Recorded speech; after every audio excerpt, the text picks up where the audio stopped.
seguinte: ainda nessa quarta-feira, minha gente boa, a Comissão de Constituição e Justiça, a CCJ, do Senado deve votar uma proposta que flexibiliza restrições ao acesso às armas. Mais um daqueles temas que gera tanta discussão no nosso Brasilzão. O projeto revela uma divergência ali entre o Planalto, claro, e os parlamentares. Ali da maioria conservadora, a bancada da bala está a todo vapor. Então vamos para Brasília tentar entender todos os detalhes com o nosso querido repórter Henrique Carmo. Tem todos os detalhes aqui pra gente. Muito bom dia, Henrique, como é que você está? Afinal de contas, conta para nós a expectativa nesse sentido, alguma chance de conciliação?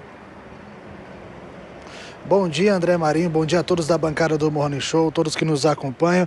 Essa proposta que está sendo votada na Comissão de Constituição e Justiça é aquela que derruba trechos do decreto do presidente Lula de 2023, que restringiu o acesso de porte e posse de armas de fogo no país. Na prática, se for aprovada essa proposta na Comissão de Constituição e Justiça, ela segue para o plenário do Senado Federal e pode ser promulgada por ali mesmo, sem a necessidade de passar pelo aval do presidente, né? E essa proposta ela restringe 6 pontos desse decreto, ela acaba com 6 pontos desse decreto. São eles: o primeiro ponto, a questão da localização dos clubes de tiro, que de acordo com o decreto estipulado em 2023, esses clubes de tiro só poderiam ficar a pelo menos 1 quilômetro de distância de escolas, creches e também de universidades públicas e privadas. Se caso for aprovada essa proposta, acaba essa determinação e esses clubes de tiro poderão ficar próximo ou ter a determinação ali da sua localidade determinada pelo município. Também o segundo ponto é a flexibilização para a coleção de armas. Se caso for aprovado também, fica derrubado o item que proíbe a coleção de armas de qualquer calibre, inclusive de armas de uso restrito que tenham fabricação com menos de 70 anos. O terceiro ponto também que pode ser derrubado com essa proposta que está sendo avaliada na Comissão de Constituição e Justiça é a comprovação dos atiradores. Hoje, de acordo com o decreto, é preciso comprovar que para você ser um atirador, que você tem ali o treinamento e também que participou de competições relacionadas ao esporte. Então, por isso, de acordo com essa proposta, fica derrubado também esse item. O quarto ponto que esses parlamentares querem derrubar do decreto é a questão das armas de pressão, a poder comercializar armas de pressão com calibre acima de 6 milímetros. O quinto ponto que deve ser derrubado, se caso for aprovado, é a possibilidade da troca de armas entre os CACs, que são os colecionadores e também os caçadores. A proposta vai permitir essa troca de armamento que hoje é proibido pelo decreto e também mudar a destinação deste armamento. Se ele for um armamento de coleção, poderá ser utilizado ali, por exemplo, para o tiro esportivo. O sexto ponto será devolver ao Exército Brasileiro a possibilidade, a responsabilidade de avaliar se uma arma é de coleção ou não. No decreto do presidente Lula em 2023, essa determinação foi passada para o Instituto do Patrimônio Histórico e Artístico Nacional, o IPHAN, e agora essa proposta é devolver essa atribuição ao Exército Brasileiro, que vai também definir quem serão as pessoas jurídicas que serão consideradas colecionadoras de armas no país. Se essa proposta for aprovada na CCJ, como eu disse, ela vai ao plenário do Senado Federal. Aí a marcação dessa sessão no plenário do Senado Federal, que vai definir sobre esse tema, fica a cargo do presidente da casa, o senador Rodrigo Pacheco. E aí a gente segue acompanhando para, se caso essa votação, essa que será mais um dos temas polêmicos abordados hoje na Comissão de Constituição e Justiça do Senado Federal, presidida pelo senador Davi Alcolumbre. E a gente segue acompanhando aqui de Brasília e trazendo mais informações aqui para vocês. Sempre preciso, meu caro Henrique Carmo. Valeu pela presença aqui no nosso Morning Show, deixando a gente em cima do lance muito bem informado, como sempre. Valeu, mestre. Meus amigos, a gente quer, claro, tentar esmiuçar, tentar entender o que pode estar em jogo aqui. Mas a verdade é uma só, minha cara Jess Peixoto.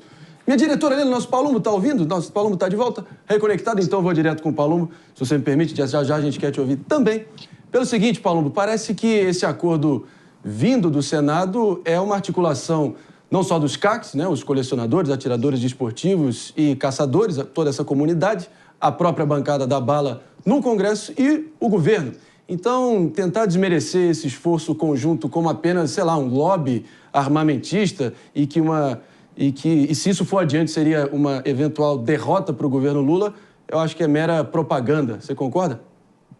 Com certeza, Mário. O que a gente tem visto desse governo aí é uma perseguição aos CACs, aos clubes de tiro. Dezenas deles, centenas deles quebraram por causa dessa política de desarmamento. Eu sou um liberal no tocante às armas. Eu acho que as pessoas maiores de idade têm direito de escolher ou não ter um uma arma e assumir a responsabilidade caso ocorra algum erro. Aí vem o Felipe aí com essas pesquisas aí, que sabe-se lá de onde ele tira isso daí, falando que uma arma aumenta o número de crime. Isso é conversa fiada, porque ninguém faz pesquisa para saber quantas armas estão na mão do crime. Ninguém faz pesquisa para saber quantos fuzis estão na mão do crime. Aliás, eles têm até granada, né? Para eles não precisa ser CAC. Granada, daqui a pouco eles vão ter lança-chamas. Eles não vão me assustar se eles começarem a matar as pessoas com lança-chamas, por causa dessa criminalidade. Então, as pessoas perderam o direito de se defender. Quando você quebra um clube de tiro, você desemprega dezenas de funcionários, desde o faxineiro, o porteiro, o atendente, o vendedor, a pessoa que fica ali na pista de tiro. Isso é absurdo. Isso aí vai contra os princípios da economia. Agora, colocar que não pode ter clube de tiro perto de escola, qual é a estatística de acidentes que nós temos? Não tem estatística de acidente nenhum. Aliás, num ambiente onde tem o clube de tiro, é um ambiente mais seguro. Sabe por quê? Porque as pessoas lá estão armadas, muitos policiais frequentam, gente das Forças Armadas. E aí o bandido sabe disso. Olha, aqui deve ter um monte de gente armada, então vamos roubar em outro lugar, vamos assaltar, vamos furtar em outro lugar. É assim que funciona. O bandido ele tem que ter medo e pavor da lei. Infelizmente, a lei é uma porcaria, a gente só vê benefícios para preso, e aí a criminalidade deita e rola. Difícil discordar, especialmente que os bandidos são os nossos verdadeiros problemas e não quem se submete à fiscalização do Estado. Mas agora o fato, Pepe, a verdade é que todas essas regras que estão prestes a serem derrubadas praticamente inviabilizariam a prática de tiro desportivo em solo brasileiro. A gente até viu as Olimpíadas terminando agora, o nosso querido tiozão turco que viralizou, mostrando até que é uma prática louvável, super admirada mundo afora. Afinal de contas, o que você achou desse esforço conjunto, o próprio governo cedendo aqui a colar e, pelo visto, um consenso vai se aproximando? Não, primeiro que o Palumbo, ele parte da premissa completamente errada. Ele fala que onde tem armas, tem segurança. Então, você colocando o clube de tiro na localidade onde tem clube de tiro, onde tem pessoas armadas, seria mais segura, porque, segundo ele, o ladrão não gostaria de transitar por aquele lado. Mas ele esquece que grande parte do crime do Brasil e do mundo são crimes passionais. São brigas de trânsito. Uma batida de carro, por exemplo, gera brigas e na briga um tira a arma e mata. Os bares, por exemplo, em restaurantes, pessoas bebem, brigam um com o outro, a pessoa está armada e mata. Não são dois bandidos que você está falando. Então, considerando isso, meu amigo Palumbo, eu prefiro muito mais que no meu país, briga de bar, os dois saem com o olho roxo, do que uma pessoa saia sem a vida. Eu prefiro muito mais que numa batida de trânsito, duas pessoas brigam, saem na mão, os dois vão para o hospital juntos, com o braço quebrado, do que uma pessoa perca a vida. Então, quando você usa a questão da arma somente como uma questão de cuidar e ir atrás de bandido, você esquece, né, a geografia e a historiografia do nosso Brasil, né? E outro ponto que você erra, né? A pesquisa do IPEA é claro ao falar que quando você aumenta a comercialização da arma em 1%, o número de homicídio aumenta em 2%. Isso é pesquisa técnica. E quando você pega todo o mundo, né, e compara países desenvolvidos com países desenvolvidos, você vê, por exemplo, os países desenvolvidos que não têm acesso à arma, né, tem um nível de segurança e número de homicídio muito menor, né? Ou seja, a questão da arma é uma questão que traz mais violência e mais homicídio. Eu acho que a experiência suíça, principalmente o país mais armado, com a sociedade civil armada até os dentes, extremamente pacífico até onde me consta, minha cara de Écio Peixoto, discordaria dessa declaração do PP. O que você acha? Eu concordo, André, como você acabou de falar. E eu acho que no final do dia, o PP não respondeu o ponto que é a medida em questão, que é sobre os CACs, sobre os clubes de tiro esportivo e sobre isso como uma modalidade até mesmo de esporte. Esse acordo está sendo tão justo, tão bom, que até o governo, todo mundo sabe, é um bastidor interessante. O atual ministro da Justiça, aí, o Ricardo Lewandowski, esteve com defensores dessa proposta, o próprio relator, que é o senador Vanderlan Cardoso, do PSD de Goiás, e eles estão de acordo com as medidas. Então, não existe aí um grande problema, um risco ou todas essas coisas. A realidade é que o decreto do presidente foi muito duro com os CACs, por questões políticas, por questões ideológicas, e isso acabou prejudicando essa prática. E agora isso está sendo revisto, isso está na CCJ, isso vai para o Senado, vai ser solicitado um requerimento de urgência e isso vai passar. Então não é esse cenário catastrófico que o PP tentou pintar. E você bem trouxe o caso da Suíça, que é um exemplo na segurança pública. Vale a pena mencionar aqui, gente. Não dá para comparar a Suíça, vai. Você falou Suíça, de países civilizados? Compara os Estados Unidos. Você falou países civilizados. Então compara a Suíça com a Inglaterra, compara a Suíça com o Japão, por exemplo. Quem tem menor grau de homicídio? Quem praticamente iguais. Quem tem? Não, Quem tem? Praticamente iguais. Quando a gente analisa... Quando o grau de desenvolvimento dos países são iguais, você compara e você vê qual que é o país mais seguro do mundo. Quando a gente analisa a experiência internacional, a conclusão que a gente chega é que não é o número de armas em circulação o ponto definidor para saber se um país será ou não seguro. É o grau de muito desenvolvimento. mais importante É o grau a de qualidade das instituições. Depois ele diz que eu não deixo ele falar.